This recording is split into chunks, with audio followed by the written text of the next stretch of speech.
Praise the Lord. ദൈവത്തിൻ്റെ അതിപരിശുദ്ധമായ നാമം വാഴ്ത്തപ്പെടുമാറാകട്ടെ. ഈ അനുഗ്രഹിക്കപ്പെട്ട സന്ധ്യയിൽ കർത്താവായ യേശു ക്രിസ്തുവിൻ്റെ നാമത്തിലുള്ള സ്നേഹവന്ദനത്തെ എല്ലാവരെയും അറിയിക്കട്ടെ. ഇന്ന് അല്പസമയം ചിന്തിക്കാമെന്ന് ദൈവത്തിൽ പ്രത്യാശിക്കുന്ന തിരുവചനം ഫിലിപ്പിയ ലേഖനം 1-ാം അധ്യായത്തിൻ്റെ ചില വാക്യങ്ങളാണ്. അപ്പോസ്തലനായ പൗലോസാണ് ഫിലിപ്പിയ ലേഖനം എഴുതിയിരിക്കുന്നത്. അപ്പോൾ ഒരു ദൈവമക്കളുടെ കടപ്പാടുകളെക്കുറിച്ച് ഇതിനകത്ത് വ്യക്തമായിട്ടും എഴുതിയിട്ടുണ്ട്. അത് നമ്മൾക്ക് വായിച്ച് മനസ്സിലാക്കുമ്പോൾ അത് ഗ്രഹിക്കുവാൻ കഴിയത്തുള്ളൂ. എല്ലാവരും ഈ ഫിലിപ്പിയ ലേഖനം വായിക്കണം.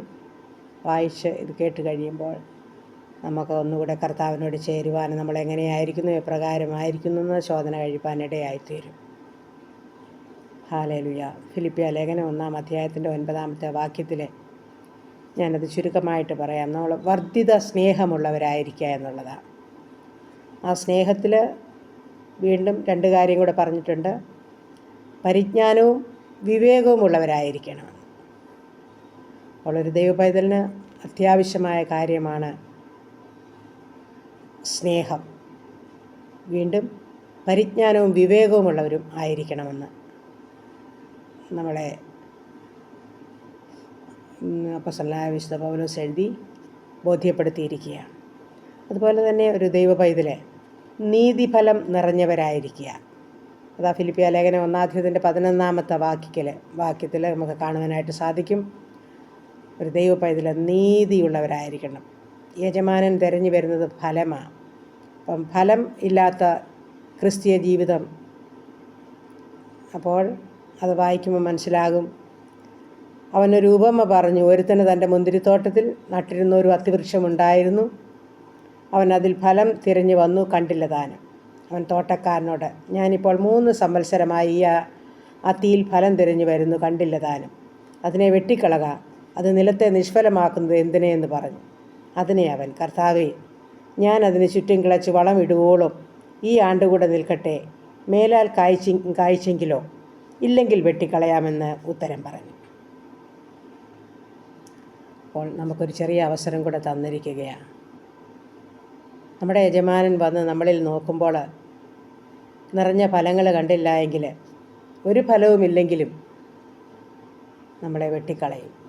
യജമാനൻ്റെ കൽപ്പനയാണ്, ഇതെന്തിനായി ഭൂമിയെ നിഷ്ഫലമാക്കുന്നത്, ഒരു ഫലവുമില്ലല്ലോ, അതുകൊണ്ട് വെട്ടിക്കളക എന്ന് പറഞ്ഞപ്പോൾ ആ തോട്ടക്കാരനാണ് പറഞ്ഞേക്കുന്നത്, ഞാൻ ചുറ്റും ഒന്ന് കിളച്ച് വളമിടുവോളം ഒന്ന് കാത്തിരിക്കണം, കായ്ച്ചെങ്കിലോ ഇല്ല എങ്കിൽ ഞാൻ വെട്ടിക്കളഞ്ഞോളാമെന്ന്. അപ്പോൾ ഈ ഒരു ചെറിയ അവസരം കൂടെ നമുക്ക് തന്നിരിക്കുകയാണ്. നമ്മളിൽ നിറഞ്ഞ ഫലമുള്ളവരായിരിക്കണം.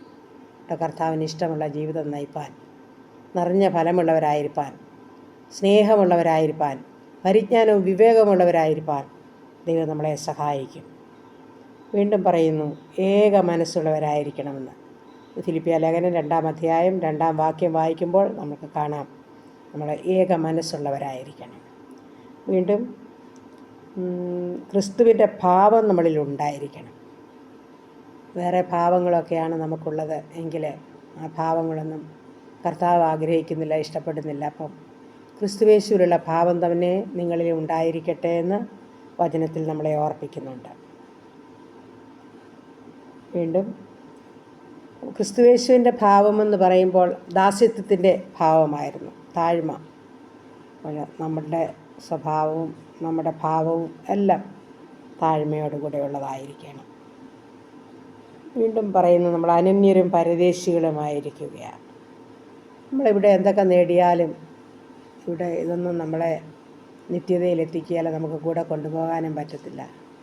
നമ്മൾ അനന്യരും പരദേശികളുമായിട്ട്, അപ്പം എന്തെങ്കിലുമൊക്കെ ഉണ്ടെങ്കിൽ അതൊന്നും ഓർത്ത് സന്തോഷിക്കാനൊന്നും ഒരു കാര്യവുമില്ലെന്നുള്ളതാണ്. പിന്നെ നമുക്കൊരു ലക്ഷ്യബോധമുള്ളവരായിരിക്കണം. ഫിലിപ്പിയ ലേഖനം 3-ാം അധ്യായം 14-ാം വാക്യം വായിക്കുമ്പോൾ നമുക്കത് കാണുവാൻ സാധിക്കും. ലക്ഷ്യബോധം. നമ്മുടെ ഈ ലോകത്തിലെ യാത്ര നമ്മുടെ കർത്താവായ യേശു ക്രിസ്തുവിനെ നോക്കി യാത്ര ചെയ്യണം. ഇതൊരു ഓട്ടക്കളമാണ്. അതങ്ങനെയാണ് വേദപുസ്തകം നമ്മളെ പഠിപ്പിക്കുന്നത്. അപ്പോൾ ഈ ഓട്ടത്തിൽ നമുക്ക് ജയം പ്രാപിക്കണമെന്ന് വരിയിൽ ഓടുന്ന പാത ശ്രദ്ധിച്ചോടണം. ഈ പാത തെറ്റിപ്പോയാൽ ഓട്ടത്തിൽ വിജയിക്കത്തില്ല. അപ്പോൾ തെറ്റാതെ കർത്താവിനെ മാത്രം ലക്ഷ്യമാക്കിക്കൊണ്ട് ഓടണം. അതാണ് നമ്മളെക്കുറിച്ച് ആഗ്രഹിക്കുന്നത്. അതുപോലെ തന്നെ പരിജ്ഞാനമുള്ളവരായിരിക്കുക. ഫിലിപ്പിയ ലേഖനം 3-ാം അധ്യായത്തിൻ്റെ 16-ാം വാക്യം വായിക്കുമ്പോൾ വീണ്ടും നമ്മളെ ഓർപ്പിക്കുകയാണ്, ഒരു ദൈവ പൈതലിന് ഏറ്റവും അത്യാവശ്യമായ കാര്യം പരിജ്ഞാനമാണ്. അത് വിദ്യാഭ്യാസത്തിൽ കൂടി എടുക്കാൻ പറ്റുന്ന ഒരു കാര്യമല്ല. പരിശുദ്ധാത്മാവുള്ളവന്, യഥാർത്ഥമായ പരിശുദ്ധാത്മാവ് ഉള്ളവന് പരിജ്ഞാനമുണ്ട്. പരിജ്ഞാനത്തോടുകൂടി സംസാരിച്ചാൽ മാത്രമേ നമുക്ക് ഈ ലോകത്തിൽ ജീവിക്കാനായിട്ട് പറ്റത്തുള്ളൂ. ഒരു ദൈവ പൈതലിന് അല്ല എങ്കിൽ പ്രയോജനമില്ലാത്ത നിഷ്ഫലമായ ജീവിതമാണ് നമ്മുടേത്. അതുകൊണ്ട് നമ്മുടെ യജമാനൻ നമ്മളെ നോക്കുമ്പോൾ നമ്മൾ നിറഞ്ഞ ഫലമുള്ളവരായി കാണപ്പെടണം. ദൈവം അതിനായിട്ട് നമ്മളെ സഹായിക്കട്ടെ. അങ്ങനെ പ്രാർത്ഥിച്ചുകൊണ്ട് എൻ്റെ വാക്കുകളെ ചുരുക്കുന്നു. ദൈവനാമം മഹത്വപ്പെടുമാറാകട്ടെ. ഞാനും എൻ്റെ കുടുംബവും നിന്നതല്ല യേശു നിർത്തിയതാ. ഞാനും എൻ്റെ കുടുംബവും നിന്നതല്ല യേശു നിർത്തിയതാ. താളടിയായി പോയിടാതെ താങ്ങി എന്നെ തൻ ഭുജത്താൽ ഓർത്തിടുമ്പോൾ അത്ഭുതമേ സ്തോത്രമല്ല അതൊന്നുമില്ലേ. ഓർത്തിടുമ്പോൾ അത്ഭുതമേ സ്തോത്രമല്ല അതൊന്നുമില്ലേ. ഹാലേലുയാ ഹാലേലുയാ ഹാലേലുയാ ഹാലേലുയാ.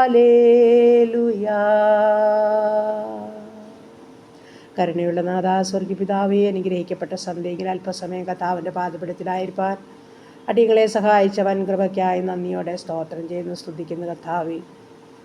ഒരു ദൈവ പൈതലിൻ്റെ കടപ്പാടുകളെക്കുറിച്ച് ഫിലിപ്പിയ ലേഖനത്തിൽ കൂടി സംസാരിച്ചുള്ള കർത്താവേ, ഞങ്ങളെ തന്നെ ഒന്ന് ശോധന കഴിച്ചുകൊണ്ട് ആമനീക്ക് നല്ല ക്രിസ്തീയ ജീവിതം നയിപ്പാൻ, കർത്താവിന് പ്രസാദമുള്ള ജീവിതം നയിപ്പാൻ അവിടുന്ന് ഞങ്ങളെ സഹായിക്കുമാറാകണമെന്ന് പ്രാർത്ഥിക്കുന്നു. പ്രാർത്ഥനയെ കേട്ട ദൈവത്തിന് സ്തോത്രം. യേശു ക്രിസ്തുവിൻ്റെ നാമത്തിൽ തന്നെ. ആമേൻ ആമേൻ ആമേൻ ആമേൻ. സ്തോത്രം.